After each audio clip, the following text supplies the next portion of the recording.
Yeah.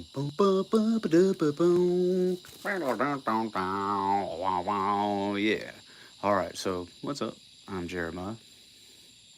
You can call me JC, I suppose. This is See You Next Tuesday. There's an acronym in there somewhere, whatever that means. I'm just a dummy from Alabama, so what do I know? Now, it's getting a little dark out here, as you can see. Whoa, I almost lost you there. Getting a little dark. That's towards the east.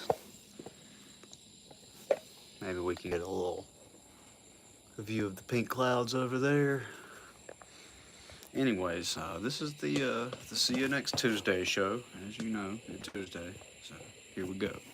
It's been a while since I did one of these, so welcome aboard. If you're new, please like, share, and subscribe. I appreciate it. There's a whole lot of stuff. There's educational things, there's storytelling, there's also songs. I'd like to think the songs are some kind of a mixture of those, but you make up your own mind. Anyways, this episode of the See You Next Tuesday show is going to be about a movie that I watched on Amazon Prime. I was going to do this through the computer, but I didn't have my microphone level set up, and I'd have to drag all that stuff outside too, and the skeeters are already tearing me up down here. Thanks a lot, you fucking Bill Gates.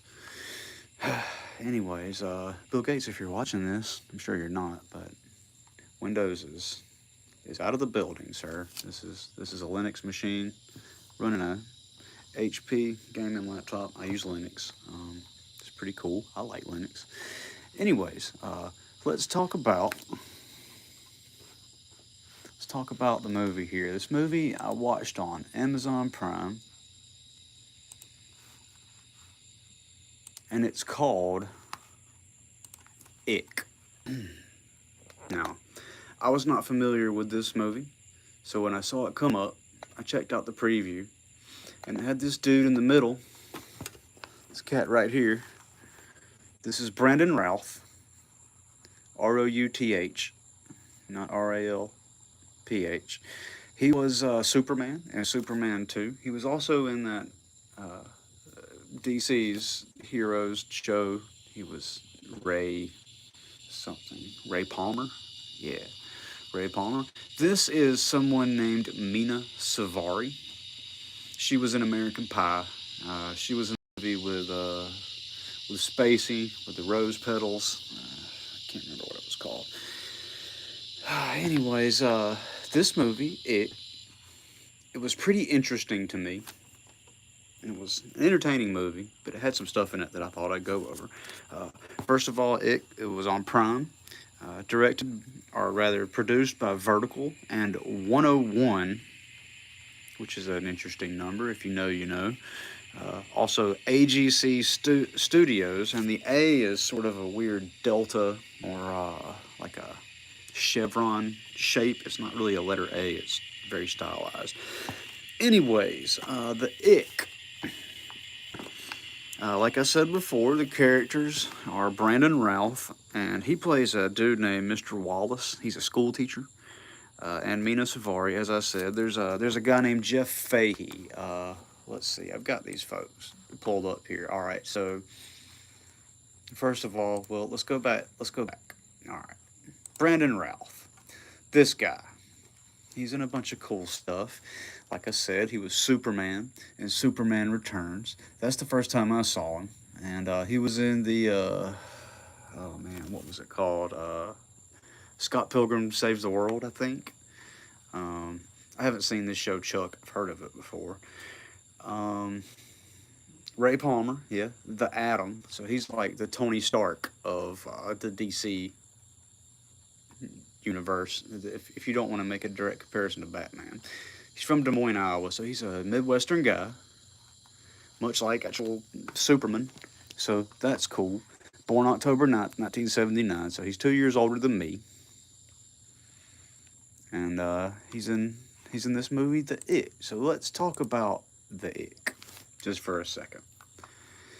The ICK is a small town movie with sort of a throwback feel to it, because it has these people like this guy that played the main character, Brandon Routh. He He played Superman in Superman Returns.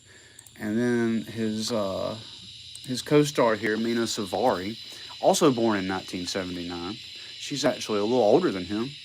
And like I said, she's an American Pie. And, oh, American Beauty. That's what it was. All right. So Mina Savari. This guy named Jeff Fahey. This guy is in lots of cool movies. And he was in an interesting movie called Lawnmower Man. He was in some Rodriguez movies. Planet Terror, that was an interesting one. The Machete movie, that one was cool. Alita Battle Angel is one of the very few live action adaptations of any cartoon that I've ever seen that was better than the cartoon. No offense to animated Alita the Battle Angel. I knew you first and I'll always like you the most. Don't you worry. Anyways, this guy Jeff Fahey was in Lawnmower Man. And he he starred as a sort of a mentally handicapped guy whose only job was to cut the grass, and the character in that movie played by Pierce Brosnan made him really smart and shot him into VR, and he essentially became like evil Neo from the Matrix inside of this virtual reality computer generated world. That's what Jeff Fahey's character did in The Lawnmower Man, which is a Stephen King short story, which has a lot in common. This movie is kind of Stephen Kingish, but it's more lighthearted and sort of funny to me. There's funny parts. So, anyways, Brandon Routh, his name means fame or glory.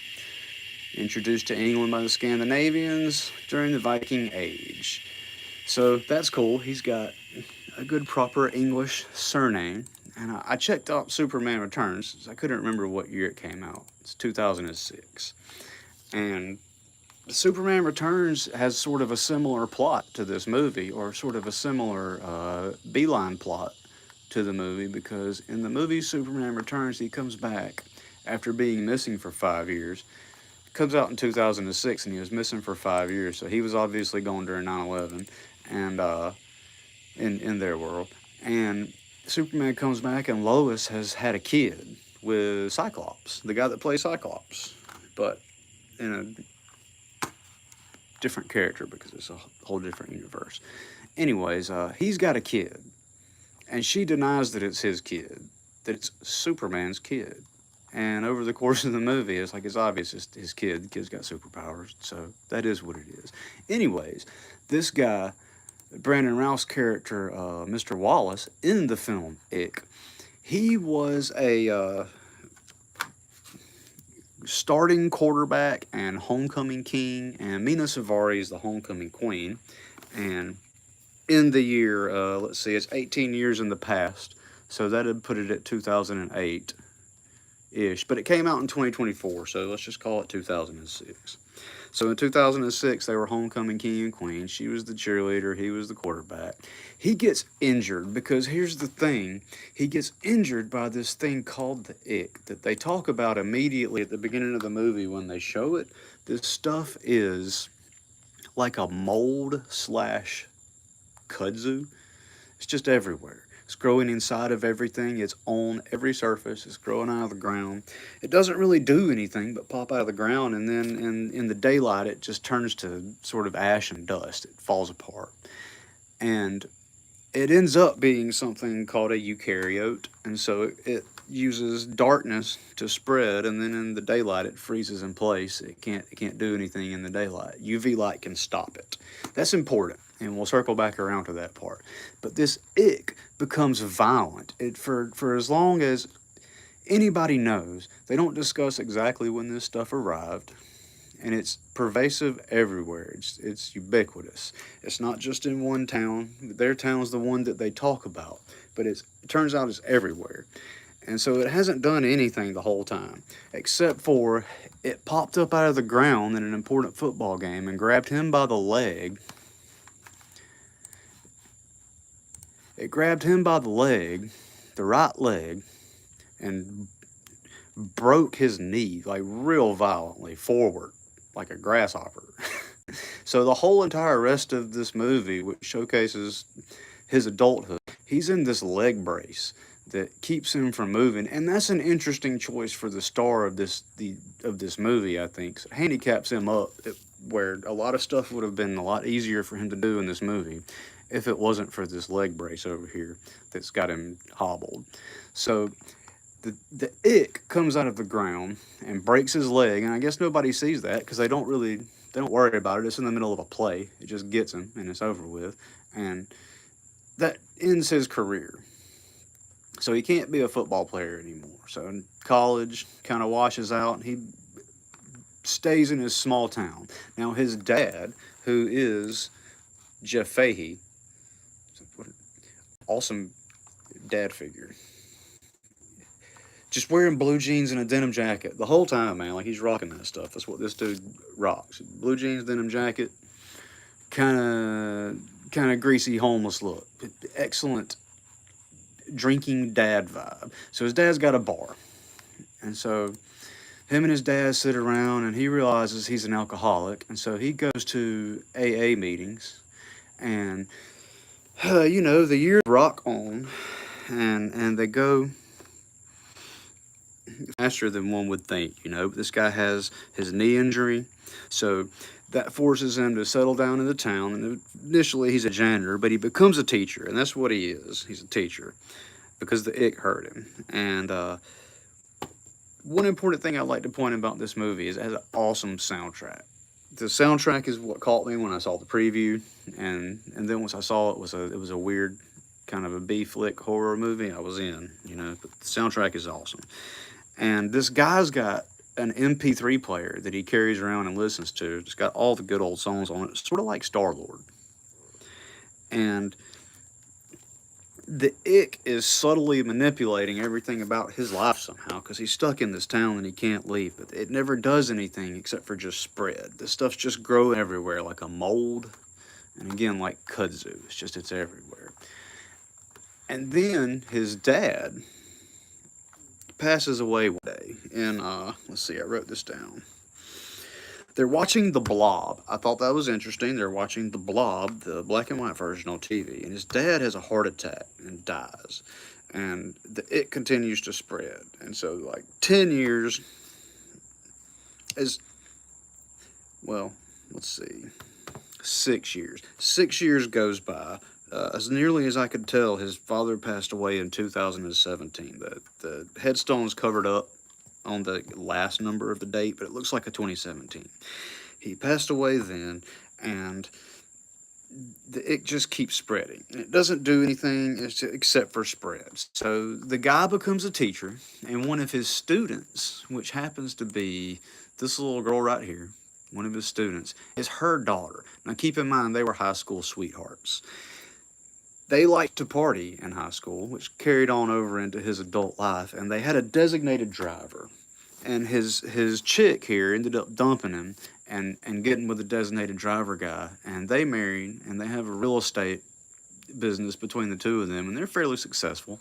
And this is their daughter. And over the course of the movie, you figure out that the guy that she married is probably definitely not the father of the kid, if you catch my drift. And also that this guy's definitely the dad of this girl, because the other guy is pretty sweet, and also he's Asian, and she is not Asian, so that they point that out.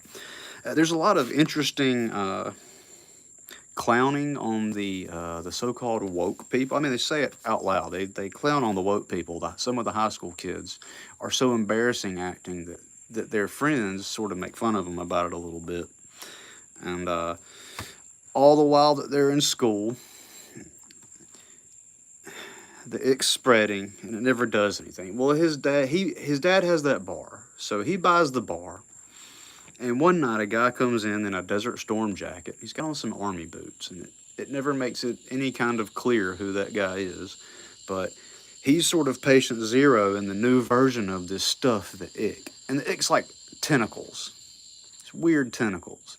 And he keeps catching the ick doing stuff that it never did before. Like, if you turn your back on it, it's like creeping out towards you and it's about to get you. But he shined a light on it by accident and it stopped it. But, he was ground zero for the ick starting to try to do anything.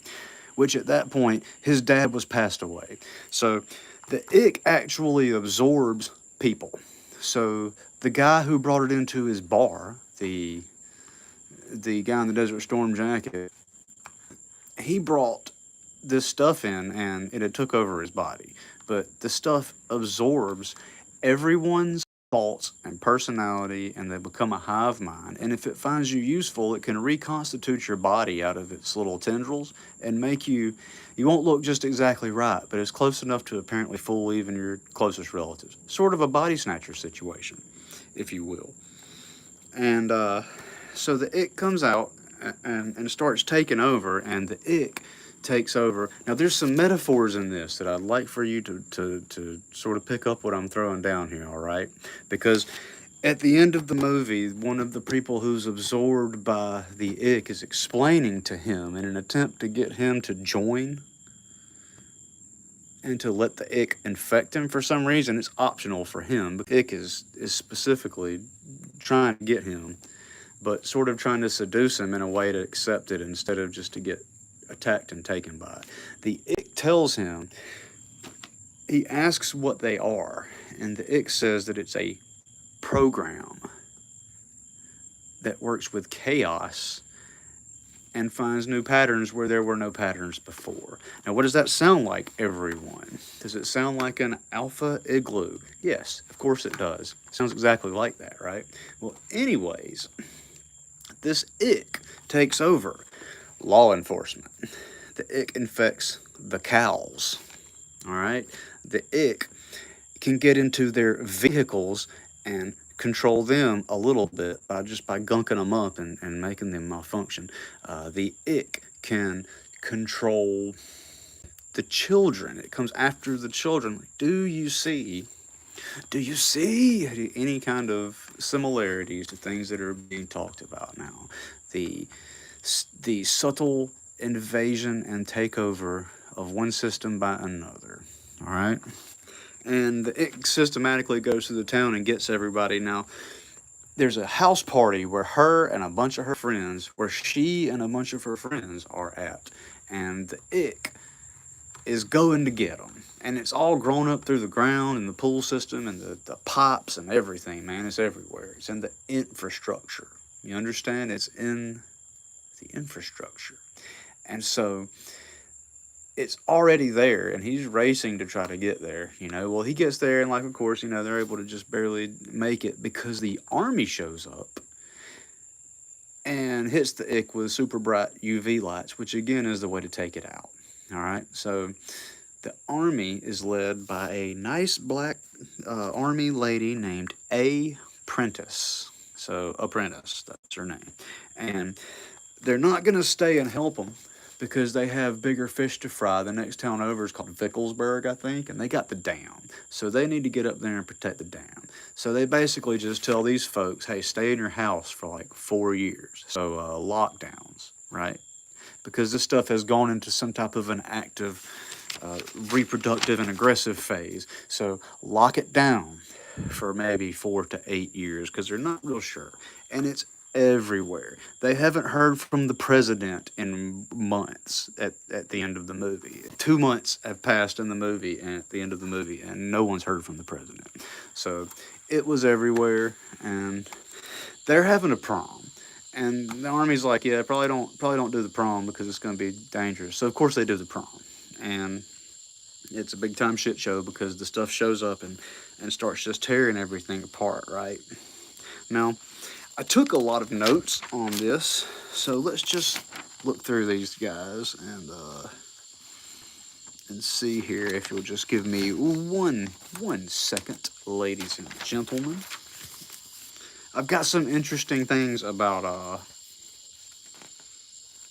Superman as well that sort of ties into this. Let's see. All right, so it's getting kind of dark out here, and I'm outside, so apologies.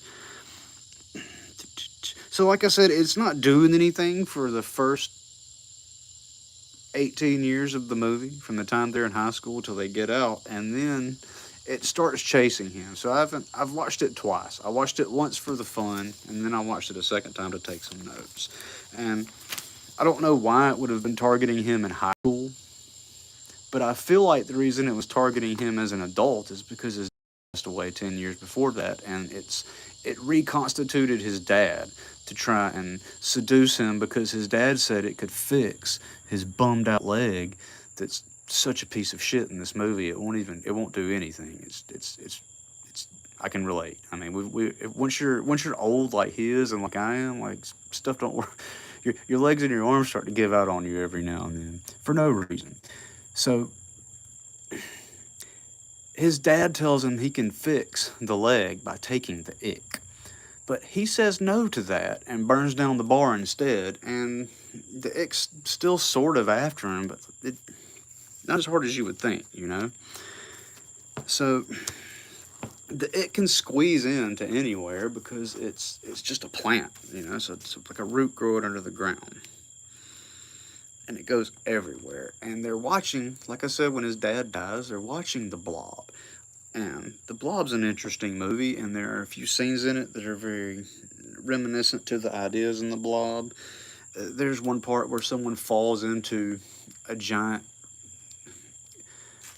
mass of the ick, and it gives a camera shot into it as they fall, and it's just people's bones and signs that it's ripped up as it rolled across the ground, and like pieces of garbage floating around in there, because it dissolves everything about you and it saves what it needs and it gets rid of the rest. And if you're useful, then it'll put you back together out of the hive mind and send you to do your thing. It gets her and it sends her back out because that's her mama and it's trying to get her, you know. So something about them,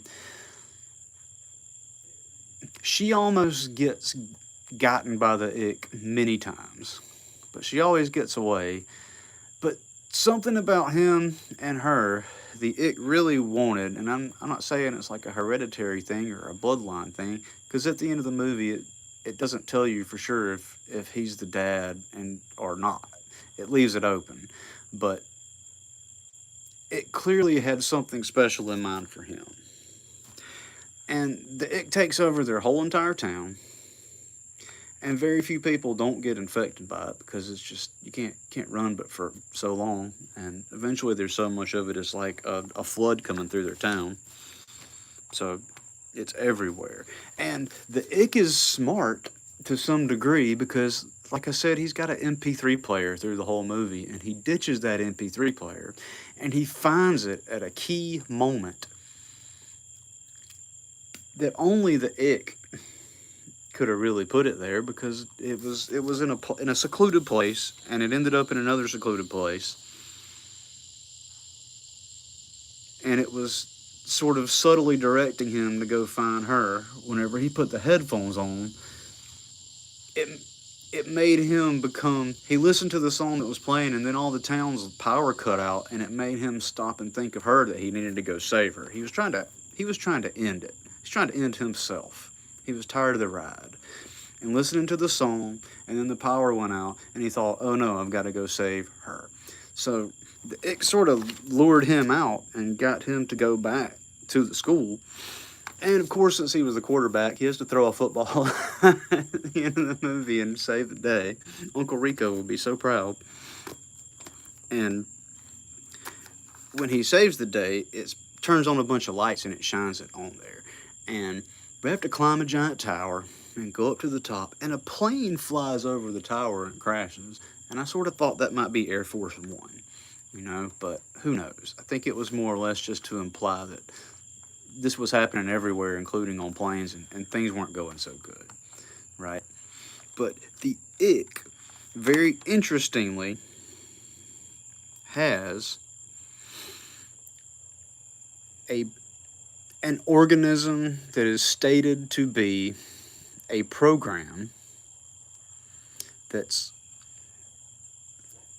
creating chaos to then create order out of that chaos, all right? It invades the infrastructure of the town. It's all dug in underneath the ground. It's completely dug in. It's been there forever, right? And it's taken over all of the infrastructure. It takes over law enforcement. It takes over cows. It takes over the birds. It takes over cats. it takes over everybody, and it comes for the kids. And for whatever reason, he's able to get away from it a little bit. Now, he's shining UV lights on it and running and everything, but he's not running that much because of the gimpy leg. Which, again, I thought that was an interesting choice to make for the protagonist, because it does sort of handicap you, pun intended, and that's interesting, right? So this guy is fame or glory is what his character was after in it, to be a quarterback. He wanted to be pro, he wanted to be a big timer, and he at least wanted to go to college off of it. Now, Superman has this logo. The Henry Cavill one, the symbol was supposed to represent a snake.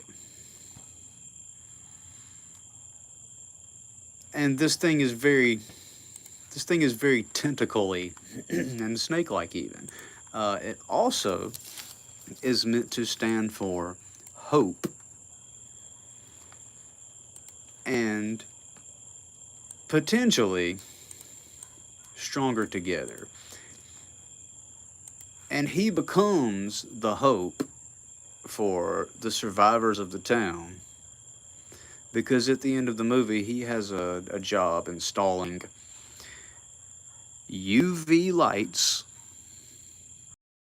every street light at night to keep the ick at bay.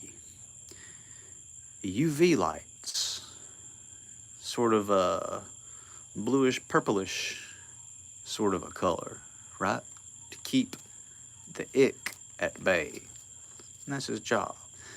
And they're together. I mean, they're not together, but like they're buddied up because maybe dad, maybe daughter, so at least they're friendly to each other, and she's getting ready to leave the town. So the world didn't end, but it wasn't great for a whole lot of people. But he became the hope, and they literally had to work together and be stronger together. I know that's from Cara Danvers, but still. The hope came from him holding out and being brave and not being a pussy in the face of something coming to kill you and everybody and all of that, But he puts in UV lights into the street lamps to keep the dangerous weed-like, vine-like, tentacle-like, snake-like mold from spreading everywhere and taking over everyone. Because again, it is an organism that is a program that creates chaos and then finds new patterns to make order out of. That is what the ick is. Now,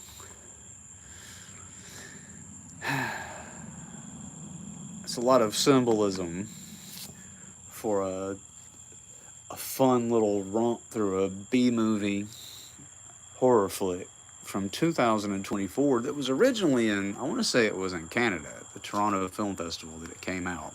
And it came out here in 2025, and I just found it on Amazon Prime like a week ago.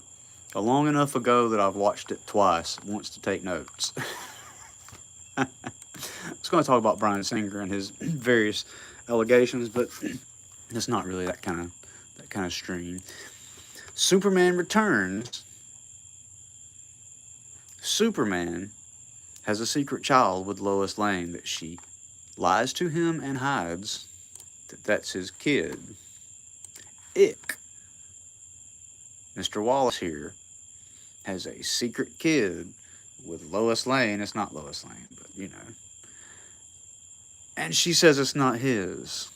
It's someone else's.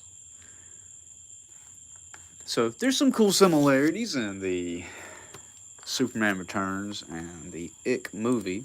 And this guy Brandon Routh, he's a pretty good actor. I liked him as the older Superman in the Crisis on Infinite Earths thing. He did pretty good on that. He's got a cool last name. It means fame or glory, and it's a English, good English name from Scandinavia. Ask me how that works. And yeah. So the ick. Now, I took a lot of notes, but man, it's getting dark, and I'm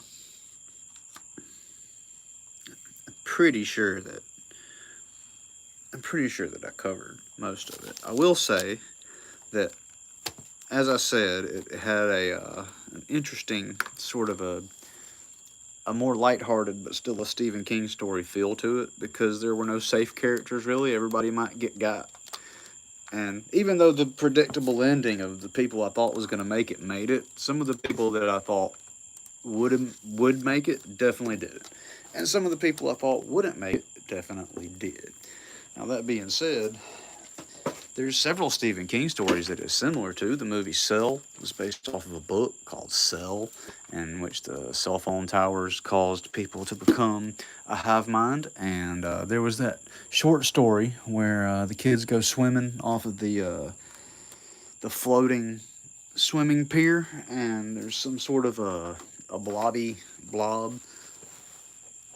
in the water, and it's getting them. There's several blobby stories that Stephen King wrote.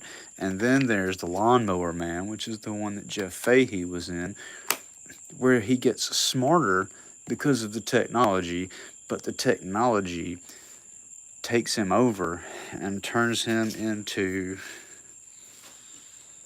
a non-sympathetic to the human race type of a creature that wants to assimilate everybody into the Lawnmower Man Matrix world. And of course, there's Invasion of the Body Snatchers, and there's that the movie with Daniel Craig and Nicole Kidman. Maybe it's called Invaders or Invasion. I can't remember. Where they get they have to take the thing, because there's a thing going around, and in the course of taking the thing, it causes everyone to become a hive mind, and they're spitting in people's mouths and stuff, or maybe throwing up in their mouth. I don't know. Hive mind stories are so interesting because, as a species, humans are so individualistic that the idea of a hive mind is so alien to us that it's hard to imagine. I'll flip you around. So, that's Ick. It was a good watch. I would recommend it as far as like a Friday night, like watch something because you're bored movie. It's got a good soundtrack. The actors were okay in it, and the special effects were sort of appropriately green screeny. You know, it ain't no Marvel type special effects. Oh, we got a lightning storm over there, fellas. Hold up. Let me set my mouse down. Let me turn this back around and let's take a look. So, in the Ick, no one was really that concerned about it because, as I said, it was so pervasive and it was so everywhere that everyone was used to it, because for so long it had done nothing except for just grow there harmlessly. Like this grass. I mean, if your whole entire life you just got this grass growing and there's nothing to it, why would you think that all of a sudden it would become violently active? And man, that's awesome. Look at that. Now, that way is Andalusia, Alabama. That's more towards the airport, or even sort of Opp-ish. Opp, Alabama. If you know, you know. But look at that. Crikey. She's a real beaut, she is. Look at you. Put that thing's like 5 miles tall. Pretty amazing. Ooh, nice.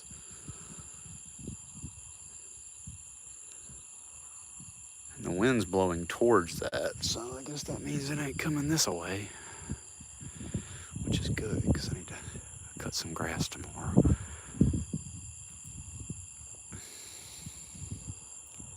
Wow, nature. The beauty and majesty of nature and physics. Amazing.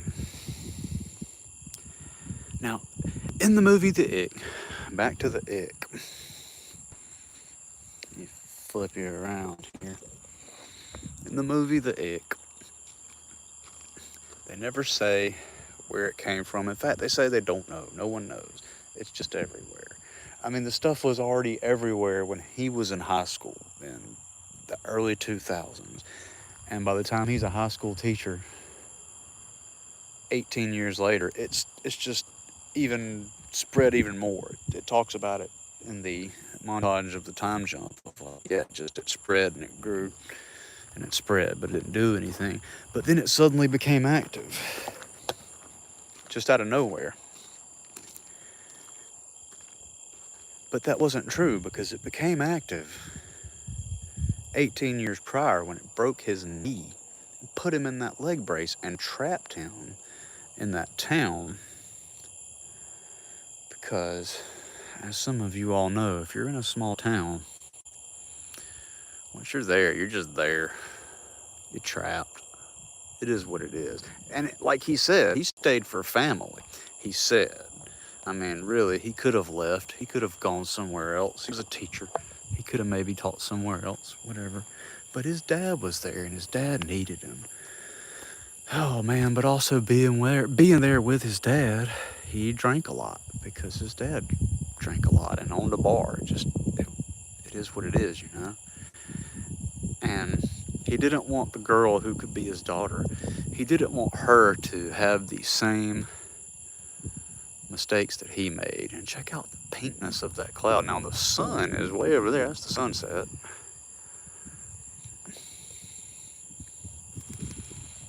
That way. It's quite incredible. He didn't want the girl that could have been his daughter to make the same mistake he did and stay in that town. But if the ick was everywhere, then if you ask me, home field advantage is always the way to go, am I right?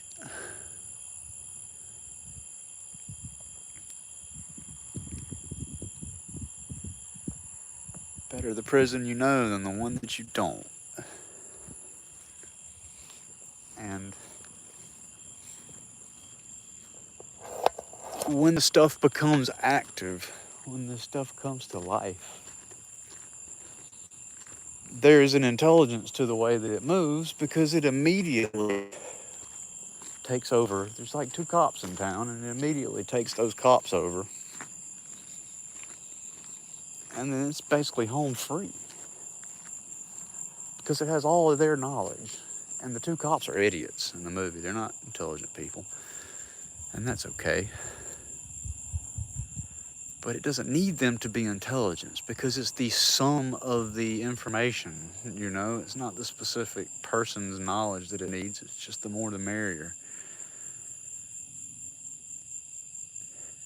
I don't know if that reminds you all of anything. It reminds me of some things. So, all that being said, I watched this movie and I thought there might be just enough interesting pieces of truth in it that it might be worth pointing out. I have no real analysis of this, other than it reminds me very much of the old Alpha Igloo.